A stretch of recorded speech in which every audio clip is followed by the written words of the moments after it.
So Chris, where are we today? Today we're at the Santee Swap Meet. Have you ever been here before? Yeah, I've come here a few times to watch some movies. I think I watched Pirates of the Caribbean here once. Oh, that's cool. That's pretty cool. But today you're swap meeting? Yeah, today I'm here to buy, the world. The world. He's gonna buy the world, everybody. Just putting that out there. Here we go. Hello and welcome to another exciting episode of TRB Collectibles. My name's Tom and I will be your guide through this swap meet when in person Tom is not guiding you.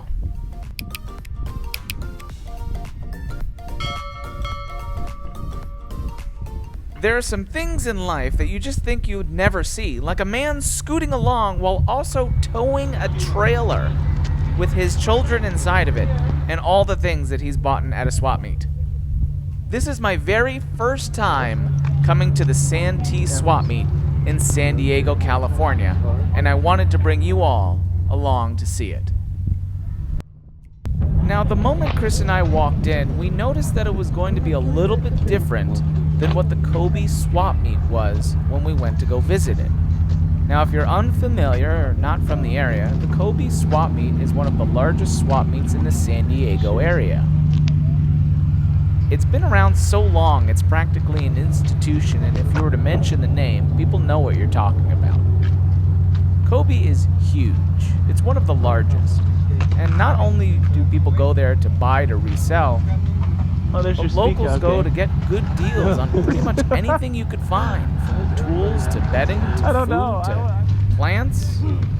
People make their own wares and they bring it to Kobe and their own small private businesses. The Santee Swap Meet felt like it was geared more for people to buy to resell rather than just do outright business. It felt like it was there for the reseller, and that's what we started to notice. And they geared it rather than a show fashion where everything was laid out, so you had to dig a little bit to find what you were looking for. If you're interested in seeing what the Kobe Swap Meet's all about, I'll go ahead and post the link of the videos of the last time Chris and I went to Kobe Swap Meet down below.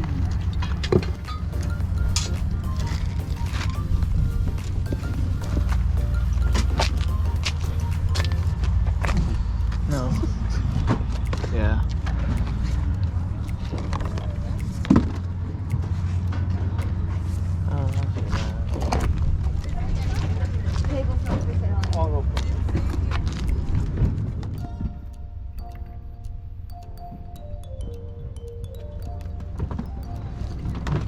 Remember the rule. Seal. If you know it.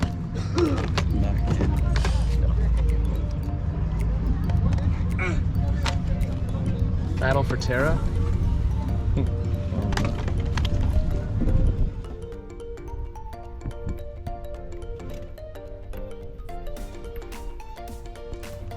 Y'all don't need a bed frame, do you? No. It's like, take it so I don't have to blow They it. don't have to haul it away. Yeah.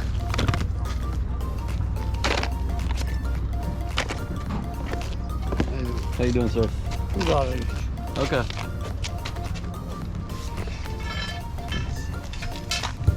I heard Australia.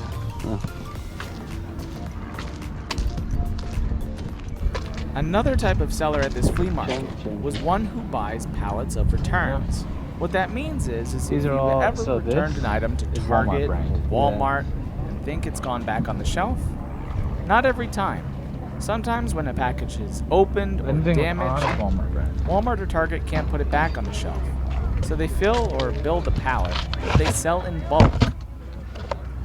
This seller bought one of those pallets, broke it down into individual items, and is now reselling them. As a reseller myself, knowing that these items have been opened, their values have decreased and I might not be able to make a profit.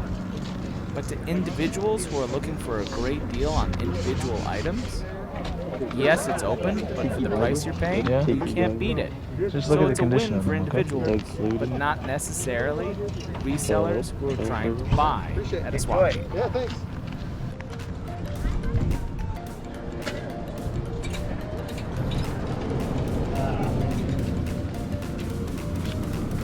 Look at all the hats too.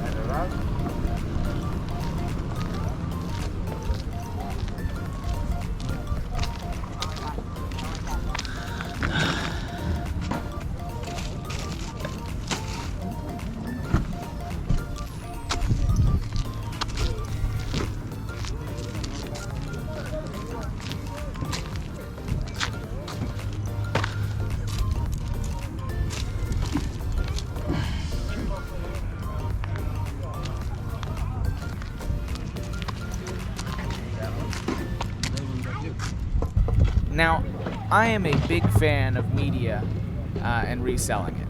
I never pass up an opportunity to look up DVDs, Blu-rays, CDs, and in this case, I came across this Roughnecks DVD, brand new sealed, and I kind of passed on it, put it back in the box, but I wanted to take my own advice and always look up something that you don't know.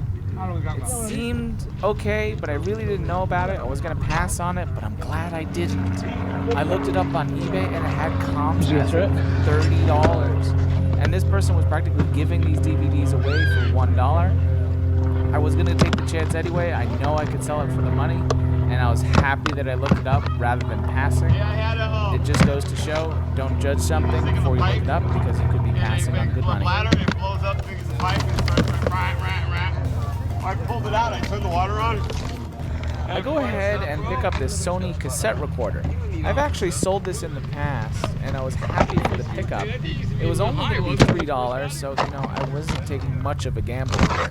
The only two failure points on a Sony cassette recorder and or Walkman, since they are mechanical items, you have the potential that the small band, the rubber band, almost like rubber band in the item, could dry out and crack, so when you press play for the first time in a couple of years, it breaks and prevents the tape from rotating.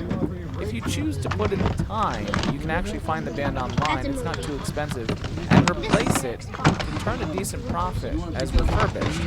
The only other failure point would be the power connections, in which they might not function due to battery corrosion, but it's a good pickup. I'm currently looking up this Sony PSP movie. I don't see a lot of PSP in the wild. Games, the console, or movies themselves. I found this sealed copy of a movie. I surprisingly looked it up, and it didn't actually have any real value in terms of reselling online, so I did leave it behind.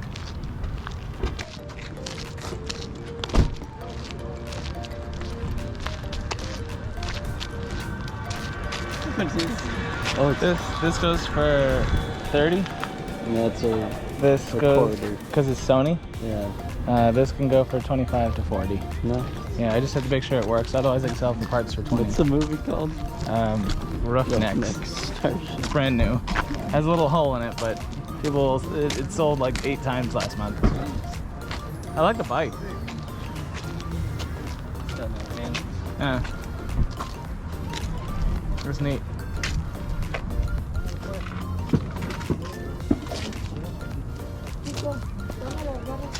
After talking to some vendors, we were asking why it was so empty at this swap meet. And they said it wasn't empty at 7 a.m. this morning. And we said 7 a.m. This swap meet goes from 5 a.m. to 1 p.m. And a lot of the vendors were leaving by 10 a.m. when we got there because they had sold what they had. We had gotten there late by getting there at 10 a.m. So the next time we come to the Santee Swap Meet, we're going to have to get here closer to 5 a.m. compared to Kobe when you can get there closer to 9 a.m. If finding brand new media was this easy, I would never have to source. If it's too good to be true, always question it. Try to figure out why. That big yellow sticker we've seen before. Remember those return pallets and those items? These aren't necessarily returns, but these are probably stock that Walmart or Target could not sell because people weren't just interested in it. Always look it up before you buy it, especially if the seller is trying to sell it to you in bulk because they can't unload it. Underneath the table was full of all these DVDs of the same copies of the same movies, and on top was as well. By the time we left, they were all still here and still didn't have a value on eBay. So walking away from that swap meet, well, what did you think compared to like Kobe? It's a little bit smaller. What did you think? Smaller swap meet for sure. less to choose from, a lot of construction equipment. Kind of got here late, so we didn't get to see the full thing on display, but you know, you can definitely tell that it's a much more condensed version of what Kobe's is intended to be.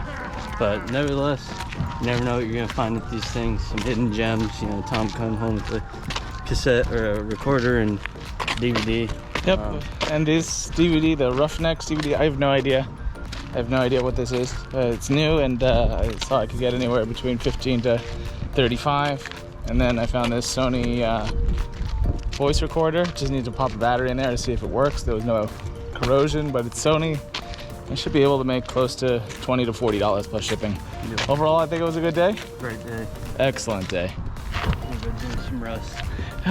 Thank you so much for watching. If you enjoyed today's video, please be sure to click that like button. And if you have some spare time, check out some of these other videos. Thanks!